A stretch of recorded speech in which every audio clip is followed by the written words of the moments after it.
I saw somebody post something last night that made a lot of sense. They said, I'm kind of glad that they weaponized the justice system and the courts, and they raided Melania's underwear drawer, and they came up with 34 bogus felony convictions, because only a man who has been through hell and back the way Trump has is motivated to do for the American people what he's doing right now. The guardrails, as Axios put it, are gone. Yep. They're saying, look, there is no stopping this guy, and I'm here for it. All of it, every bit of it. Inject it into my veins. Chelation. I mean, Trump chelation. There's a lot of revelatory moments. Let me share with you, and I was thinking a lot about this driving in today to talk to you.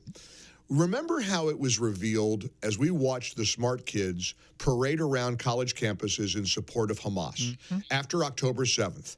And we realized, oh, my Lord, they are actually anti-Semites. Yes. These are they're actual Jew haters. Jew hating on display in our youngest generations. And it was revelatory. It was like, wow, our eyes were opened to the real ugliness of many of the progressive left. Didn't want to believe. I did not want to think that about people just for disagreeing with them on policy, but it was much worse. But you can't escape it. Yeah, it's unavoidable. I mean, when you're out waving Palestinian flags and saying, you know, from the river to the sea, not only do we have elected representatives who are filthy anti-Semites, but we have a lot of the so-called smart progressives. Now, here we go this week. We've got Chuck Schumer and AOC and Ilhan Omar shrieking to the heavens about freezing USAID. Yeah. Now, USAID, as has been revealed to us, is like a child grabbing your credit card. Like your kid got your MasterCard or your Visa. $20 million for Sesame Street in Iraq. Yep. $50 million to boost tourism in Egypt. And this is our money. Yes. This is our money. This is American taxpayers. $40 million to build schools in Jordan. Now, it's being revealed. But look what also is being revealed. They hate the accounting of this, accountability. They don't want USAID to be held responsible or accountable. No. They're freaking out. They're flipping out, and it's revealing. It's revelatory. You know how they kept saying that Trump was going to be the end of democracy? It's end of bureaucracy, and I've heard that phrase a lot. That's what they fear. He's taking on the deep state establishment in a way that we have never in our lifetime witnessed ever before. No one's come close. Nope. It's 2.5 weeks. Yeah. This guy's 2 weeks into it. What's 6 months going to look like? What are we going to be talking about in July? Well, let me tell you what Chuck Schumer's afraid we're going to be talking about. Now, he said something yesterday. I had to check with the team. I said, tell me is that AI? What? Is that a parody? He said, if we let Trump upend USAID, he could be going after the IRS next. He actually said that, like that was a bad thing. One can only he hope. Was like, "Oh, please don't threaten me with a good time." Are you kidding me? He said, and then he said he could be going after the U.S. Postal Service next. In other words, Schumer thinks he's scaring Americans by giving us what we want. Exactly, casting the light of accountability, and I've so enjoyed it. It's kind of glib, it's kind of a cliche, but this it's often true. When the right people are upset, when the right people's hair is on fire, that's how you know good things are happening. I'm looking at this Ben Rhodes, this man-child who had some foreign policy gig during Obama, saying this will result in starvation for countless people around the world. You know, maybe we won't have drag shows in Indonesia. Maybe we won't have trans musical comedies going on in Egypt. Maybe we won't have other slush fund ridiculousness that American taxpayers have funded for too long.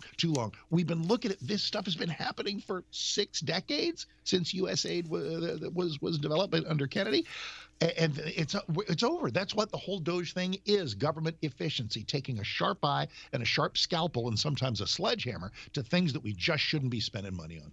And why wouldn't Democrats be on board with that, Mark? Because they love it. They love grandiose, expansionist, collectivist government. And they also love, you know who a huge USAID beneficiary was? Our friends in Ukraine. It was another part of the slush fund to prop up that regime. So Want to know who another beneficiary was?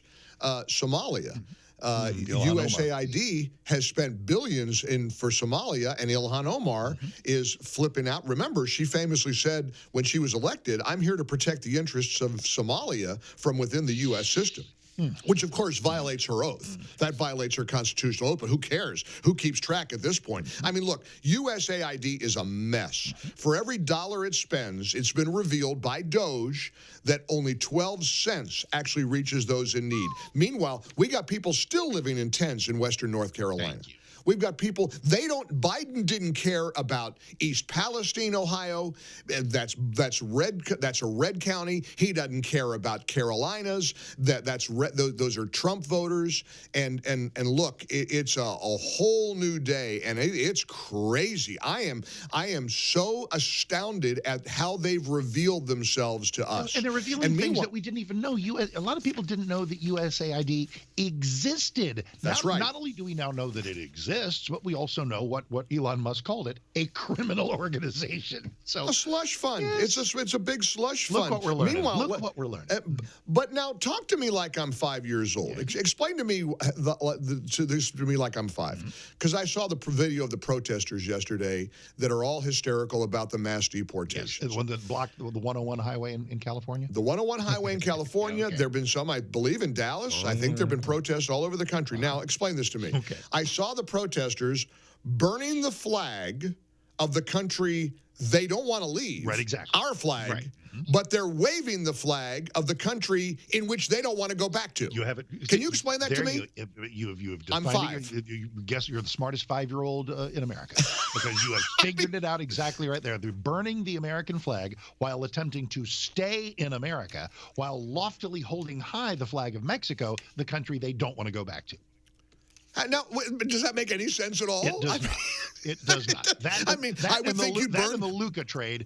Things that make no sense whatsoever. Right. No sense I mean, they're whatsoever. mystifying. Burn the Mexican flag and fly the American flag if you want to be. America. We love America so much that we don't want to be peeled from its shores. Yeah, but that ain't the way they feel. No, they don't. They hate America. They just want to siphon from us. I saw this headline today. I love the tariffs. And did you notice that Eric Erickson smacked back at you yesterday on X? Oh, no. Okay, hold on. Then let me tell the story, because I don't. So Eric Erickson and a whole lot of other faux, semi-pseudo conservatives took a look at a hiccup in the stock market yesterday and went, there's your tariffs. That's what your tariffs. So I, sometime early evening last night, reposted Eric sneezing at the tariffs, sniffing at the tariffs, and said, wow, sometimes it's smart to wait for a day and see how things play out. And did that garner some attention from our buddy? He posted back at you. I didn't even understand what his point was, because when it said that Canada and Mexico bent the knee, and they did, they have agreed to focus. All Eric Erickson wrote to you was, "As I said," or something. It was really weird. It's like, no, you didn't. No, it didn't make any sense at all. Right. I mean, these guys, he just said, as I said, or just like, or so I'm paraphrasing, but it was like, yeah, like I said, and then he posted something about Canada and Mexico caving, which I don't. It didn't make any sense at all. You know, I have to empathize and give latitude to people who are who have painted themselves into such a weird corner. And, you know, speaking of who blinked. And they can't get out of it. How do they get out of it? And it's not all Democrats, as you pointed out. The Wall Street Journal has an op-ed headline, Trump blinks on North American tariffs. He didn't blink. He didn't blink at all. He paused them because the other guys blinked. That's what they did. I was curious to see how David Muir and the usual suspects would handle this, because, of course, over on Fox and Newsmax, it's like, look, big Trump victory. Well, ABC, Trump had to somewhat concede, and he backtracked. Oh yeah. It was all about. It was incredible, and the usual suspects are on. So I love this post. Rich Zioli wrote something that was so good. And this is directed to you, Eric Erickson. Generations from now, we will tell our grandchildren tales of the great North American trade war, how close we came to losing it all. Guacamole, avocado toast, maple syrup, other maple-flavored things. But we endured. For 18 long hours, Exactly it right. appeared all hope was lost. There's going to be like a 10-part series, The Great American Trade War, Chapter 1, 9 to 10 a.m. Chapter 2, 10 a.m. to noon. February 3rd to February 3rd. I mean, it was one day. I mean, but they're so panicked. And look at Axios, how tariffs hit the working class. Now, this is the typical scare tactics, right? And then they write, by the numbers, in an analysis out this morning, the Conference Board projects the combined impact of Trump's tariff proposals could increase inflation by, are you ready?